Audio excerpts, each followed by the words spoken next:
श्री शिवाय नमस्तुभ्यम. श्री स्वामी समर्थ. भक्तो नमस्कार. भक्तो, तुमचे जेव्हा केस तुटतात तेव्हा शेवटी तुम्ही त्या केसांचे काय करता? तुम्ही पण काही इतर महिलांप्रमाणे आपल्या केसांना इथे तिथे रस्त्यावर फेकून तर देत नाही ना, किंवा मग कचऱ्याच्या डब्यात असेच फेकून देता. जर तुम्ही ही चूक करता तर आता सावध व्हा, कारण की असे केल्याने तुम्ही तुमच्या जीवनामध्ये अनेक प्रकारच्या समस्यांनी घेरले जाल. तसेच बघतो, काय तुम्ही शारीरिकदृष्ट्या काही छोट्या मोठ्या कारणांनी सतत आजारी तर राहत नाही ना? काय कुठे कोणी तुमच्यावर काही जादूटोना क्रियाकरणी तर केली नाही आहे ना? आणि नकारात्मक शक्तींनी तुम्हाला प्रभावित करून आपल्या वशीभूत तर केले नाही आहे ना? जर असे काही होत असेल तर अशा महिलांच्या जीवनामध्ये बऱ्याच साऱ्या अनेक समस्या न बोलवताच आपोआप येतात आणि अशा स्त्रियांवर नकारात्मक शक्तींचा प्रभाव कायम कार्यान्वित राहतो. तर मग अशावेळी येथे हा प्रश्न उद्भवतो की शेवटी या तुटलेल्या व गळलेल्या केसांचे करावे तरी काय? आणि या तुटलेल्या व गळलेल्या केसांना इथे तिथे असेच फेकून दिल्याने आपणास कोणकोणत्या समस्यांच्या बाधांना सामोरे जाऊ लागू शकते? तर या सर्व प्रश्नांची उत्तरे जाणून घेण्यासाठी या व्हिडिओच्या शास्त्रीय सिद्ध असलेल्या माहितीला अगदी शेवटपर्यंत अवश्य पहा. तर बघतो, जेव्हा पण स्त्रियांच्या शृंगाराशी संबंधित कोणतेही बाब बोलली जाते तेव्हा आपल्या हिंदू धर्मामध्ये सामुद्रिक शास्त्र नावाचे जे धार्मिक पुस्तक आहे, तर त्यामध्ये स्त्रियांच्या बाबतीत अनेक प्रकारच्या बाबींच्या गोष्टींचे महत्त्व सांगण्यात आलेले आहे, ज्यात महिलांच्या वागणुकीपासून ते चालचलनाच्या लक्षणांपर्यंत आणि त्यांच्या शृंगारापर्यंत कित्येक प्रकारच्या महत्त्वपूर्ण माहितीचे वर्णन केले गेलेले आहे. समुद्रशास्त्रामध्ये सांगण्यात येते की स्त्रियांना माता राणी श्री लक्ष्मीचे रूप मानले जाते आणि स्त्रियांचे केस हे ना केवळ त्यांच्या सुंदरतेमध्ये चारचान लावतात, तर उलट या केसांना माता राणी लक्ष्मीचे प्रतीक असल्याचे मानले जाते.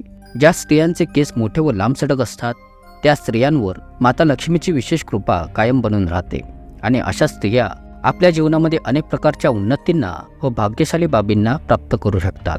परंतु वास्तुशास्त्राच्या अनुसार असे सांगण्यात येते की नेहमी स्त्रिया आपल्या केसांच्या बाबतीत काही अशा चुका करून बसतात ज्यांचा दुष्परिणाम त्यांना भोगावा लागतो. जसे की बऱ्याचदा स्त्रियांना हे माहीत नसते की कोणत्या दिवशी त्यांनी आपले केस धुतले पाहिजेत, आणि त्याचसोबत स्त्रिया हेही विसरतात की त्यांना आपल्या केसांना केव्हा कापले पाहिजे आणि केव्हा कापू नये.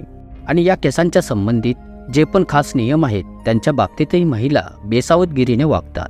तर बघतो, हिंदू धर्मामध्ये मान्यता आहे की जर आठवड्याचे 7 दिवसांपैकी काही शिल्लक दिवसात स्त्रिया आपल्या केसांना धुतात अथवा कापतात तर हे त्यांच्या कुटुंब परिवारासाठी अजिबात चांगले असत नाही. तुम्ही बऱ्याचदा काही लोकांना असे बोलताना ऐकलेच असेल की स्त्रियांना मंगळवार, गुरुवार आणि शनिवारच्या दिवशी आपल्या केसांना नाही धुतले पाहिजे आणि नाही कापले पाहिजे. याशिवाय काही लोक स्त्रियांना सोमवारीही केस धुण्यास सक्त मनाई करतात. यासोबत महिन्यातील काही खास दिवस सांगण्यात येतात, जसे की अमावस्या, पौर्णिमा आणि एकादशी. या दिवशी स्त्रियांना केस धुणे आणि कापणे वर्जित मानले गेले आहे, कारण की ज्योतिषशास्त्र हे सांगते की या दिवसांमध्ये चंद्र हा उच्च आणि नीच स्थितीमध्ये असतो. त्याच्या कारणामुळे हा आपल्या मन आणि मस्तिष्काला प्रभावित करू शकतो आणि एवढेच नव्हे तर हा त्यांच्या शरीरास तसेच त्यांच्या व्यवहारावरही आपला प्रभाव पडतो. बघतो, शास्त्रांचे म्हणणे आहे की सोमवारच्या दिवशी सुवासीन महिलांनी आपली केस धुण्यापासून आणि कापण्यापासून वाचून राहिले पाहिजे, कारण की याने त्यांच्या पतीच्या उन्नतीमध्ये दूषित बाधांच्या समस्या येत राहतात. आणि तेथेच मंगळवारच्या दिवशी ज्या पण सुवासीन महिला आपली केस धुतात तर अशामुळे त्यांच्या कुंडलीमध्ये मंगळ ग्रह कमकुवत बनतो आणि त्यांना रक्तसंबंधित समस्यांना सामोरे जावे लागते. सोबतच त्यांच्या जीवनामध्ये नकारात्मकतेचाही प्रभाव वाढू लागतो. मंगळवारच्या दिवशी महिलांनी आपली केस कापण्यापासून आणि तुटलेल्या व गळून पडलेल्या केसांनाही इथे तिथे फेकून देण्यापासूनही वाचून राहिले पाहिजे. आपल्या हिंदू धर्मशास्त्रांमध्ये अशा अनेक गोष्टी सांगण्यात आलेल्या आहेत ज्यांचा आजही आपल्या वास्तविक जीवनामध्ये काही ना काहीतरी संबंध हा अवश्यच असतोच. तुम्ही कायम आपल्या घराच्या थोर मंडळींना असे बोलताना अवश्यच ऐकले असेल की रात्रीच्या वेळी आपली नखे कापू नयेत, तसेच ज्या अन्नात केस आढळेल तर त्यास खाऊ नये, आणि रात्रीच्या वेळीही केसांना कापणे हे शुभ नाही आहे. बघतो, आता जर स्त्रियांच्या केसांना कापण्याविषयी पाहण्यात जाऊ तर सामुद्रिक शास्त्रात वर्णन आहे की तसे तर स्त्रियांना आपली केस कापताच कामा नयेत, कारण की स्त्रियांची केस माता राणी श्री महालक्ष्मीशी संबंधित असतात आणि तुमची केस जेवढी जास्त लांब असतील तेवढीच जास्त तुमच्याजवळ धन दौलत, सुख समृद्धीमध्येही वृद्धी होत राहते. परंतु जर तुम्ही आपली केस कापता तर काळजी घ्यावी की तुम्ही आपल्या केसांना इथे तिथे असेच फेकून देऊ नये, यांना कुणाच्या पायाखाली येण्यास देऊ नये आणि नाही आपल्या केसांना असेच उघड्यावर सोडू नये. यासोबत महिला आपल्या दैनंदिन जीवनामध्ये जेव्हा दररोज आपल्या केसांना उगवत असतात तेव्हाही बरीचशी केस तुटतात व गळतात आणि कायम स्त्रिया आपल्या त्या केसांना असेच कचऱ्याच्या डब्यात फेकून देतात किंवा मग असेच बाहेर वाटेवर फेकून देत असतात.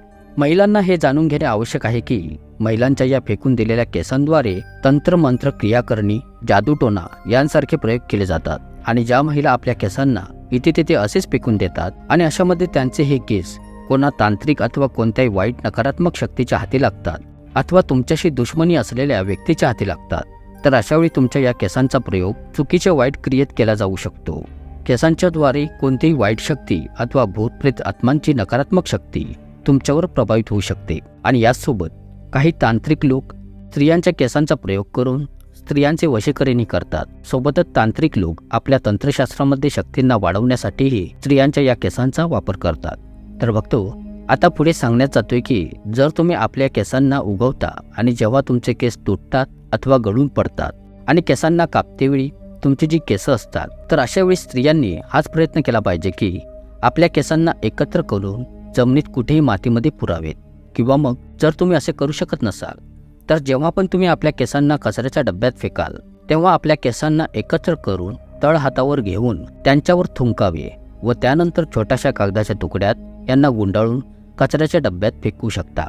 असे केल्याने कोणीही तांत्रिक व्यक्ती अथवा वाईट शक्ती तुमच्या केसांचा वापर करू शकत नाही, कारण की थुंक मारून फेकलेली केसं वाईट क्रिया करणीसारख्या प्रयोगात निकामी ठरतात. अशा केसांवर कोणताही वाईट प्रभाव होऊ शकत नाही असे शास्त्रात वर्णन आहे. अशाच प्रकारे ज्या स्त्रियांचे लहान अथवा मोठे भाऊ बहीण आहेत अशा स्त्रियांना बुधवारच्या दिवशी केस धुण्यापासून वाचून राहिले पाहिजे, कारण की बुध ग्रह हा तुमच्या बहीण भाऊशी संबंधित असतो. आणि ज्या स्त्रिया बुधवारी आपल्या केसांना धुतात तर अशा स्त्रियांच्या बहीण भाऊंच्या जीवनामध्ये अनेक प्रकारच्या समस्यांच्या बाधा एकसाथ येतात. आणि जर तुम्हाला बहीण भाऊ नसेल तर बुधवारच्या दिवशी तुमच्या केसांना धुणे हे तुमच्या धनसंपदा, सुख समृद्धी आणि व्यापारामध्ये वृद्धी होण्यासाठी फायदेशीर ठरू शकते. आणि तिथेच गुरुवारच्या दिवशी महिलांसाठी केस धुणे आणि आपल्या केसांना कापणे हे दोन्ही खूपच अशुभ मानले जाते.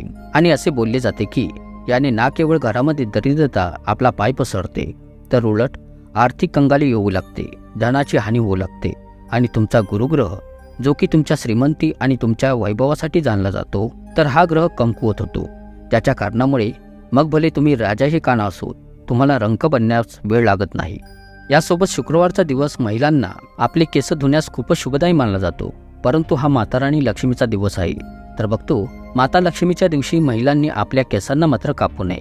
परंतु जर तुम्ही या दिवशी आपली केसांना कापू इच्छिता तर यांना इथे तिथे फेकण्यापासून वाचून राहावे. असे केल्याने तुमच्या धनाची हानी होऊ शकते. बाकी तुम्ही शुक्रवारच्या दिवशी आपल्या केसांना धुता तर तुम्हाला सुख समृद्धीची देवी माताराणी लक्ष्मीची कृपा मिळते. याने तुमच्या घरामध्ये धनसंपत्ती, वैभव, ऐश्वर आणि सुख समृद्धीमध्येही वाढ होते. त्यासोबत रविवारच्या दिवशी महिलांनी आपले केस धुण्यापासून वाचले पाहिजे, कारण की हे तुमच्या कुंडलीमध्ये शनी, राहू व केतूला कमकुवत करते, ज्याने तुमच्या जीवनामध्ये शारीरिक, मानसिक आणि आर्थिक अशा अनेक प्रकारच्या समस्या येऊ लागतात. याशिवाय काही अन्य दिवसही असतात ज्यामध्ये अमावस्या, पौर्णिमा आणि एकादशी या दिवसांतही महिलांनी आपली केस धुण्यापासून वाचून राहिले पाहिजे, कारण की हे दिवस तुमच्या केसांना धुण्यास व कापण्यासही शुभदायी मानले जात नाहीत. तर बघतो आशा करतो की या व्हिडिओत सांगण्यात आलेली माहिती तुम्हाला चांगल्या प्रकारे समजून आलेली असेल आणि तुम्ही आपल्या जीवनामध्ये यास अवश्य अंमलात आणाल. आणि पुढच्या वेळेस तुम्ही आपल्या केसांना इथे तिथे फेकून देण्यापूर्वी एकदा अवश्य विचार कराल आणि सामुद्रिक शास्त्रात सांगण्यात आलेले उपाय आत्मसात करून आपल्या जीवनात उद्भवणाऱ्या परेशानींपासून सुटका मिळवण्याचा प्रयत्नही अवश्य कराल, जेणे की तुम्हाला समस्यांपासून सुटका मिळेल आणि तुमच्या घरामध्ये माता लक्ष्मीचा वास होईल. आणि लक्ष्मीचा घरात वास झाल्याने सर्व नकारात्मक ऊर्जा घरातून निघून जाईल आणि सकारात्मक ऊर्जेचा वास होईल. आशा करतो तुम्हाला ही माहिती नक्कीच आवडली असेल. ब्रह्मांड नायक तोच एक समर्थ. जय जय श्री स्वामी समर्थ. खूप खूप धन्यवाद.